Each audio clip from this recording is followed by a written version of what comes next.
with Joe Pesci years ago in the 60s at the old Silhouette in Newark. In fact, many other gigs we played on and off.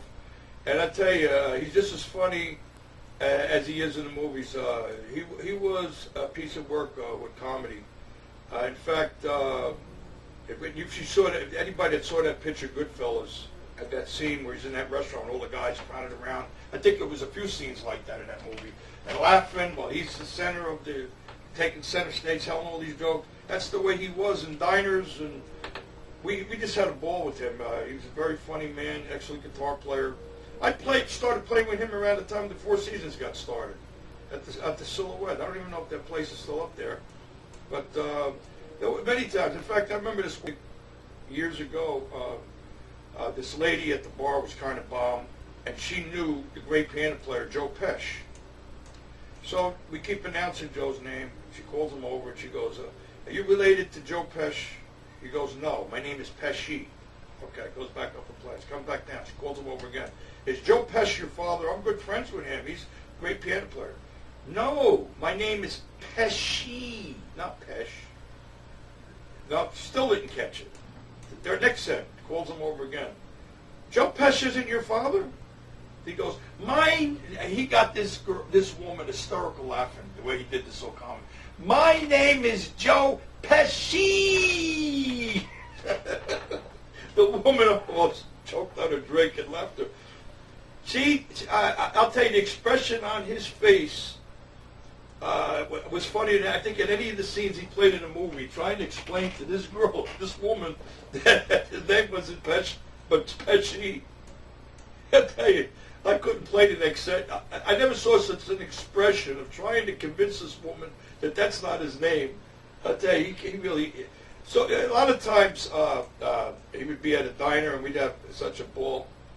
We're joking, but this one time I remember, I don't know if Joe was there, Joe Pesci was there this one particular night at the diner, but this comedy group, the leader was 5'1" or maybe smaller. It was a little teeny guy.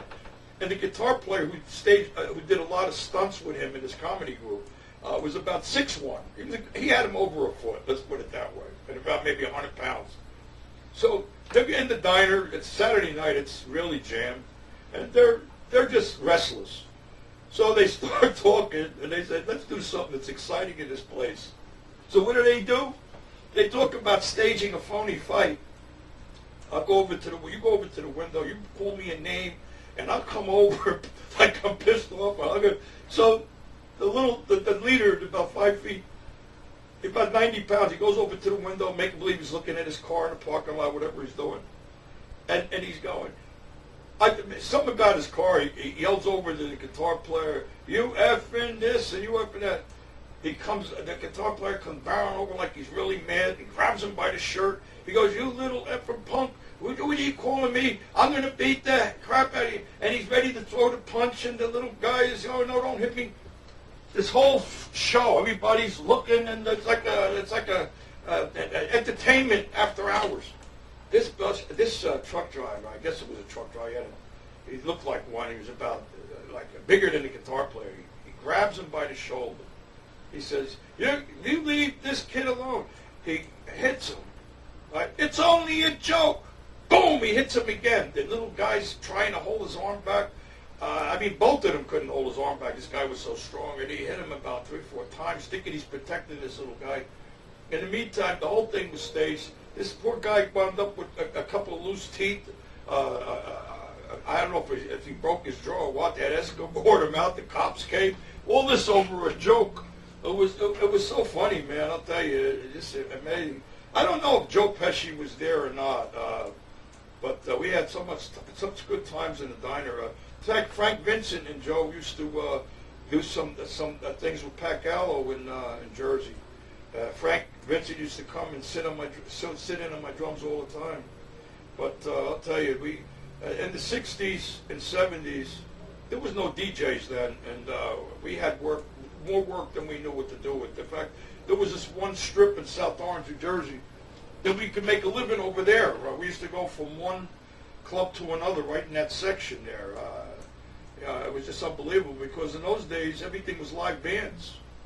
but it was so much.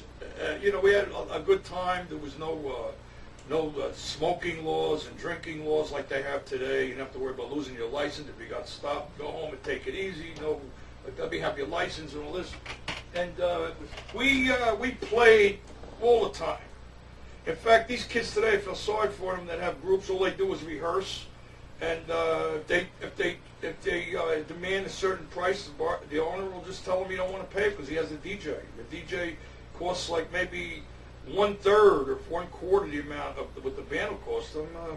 So basically, the bands today don't have the kind of power that they had then as far as playing in these clubs. And I thought I was unlucky then because the big band era stopped. But I didn't realize how lucky I am compared to today that at least I work every night almost. I very seldom had a chance to see Johnny Carson or anything like that. I was out every night either playing or going out somewhere. In those days it was totally different than now. Now you have the internet. People stay home on the internet. If they have 2 drinks, they can lose their license. They have to go outside and smoke. So basically, people go in a club, they smoke. When I used to go in with my drums, I had to go like this to find where the stage was. Sometimes, if the place was jammed. Today, of course, it's much healthier. I'm not putting it down. Today, nothing like the days when I first started, though. It was totally different.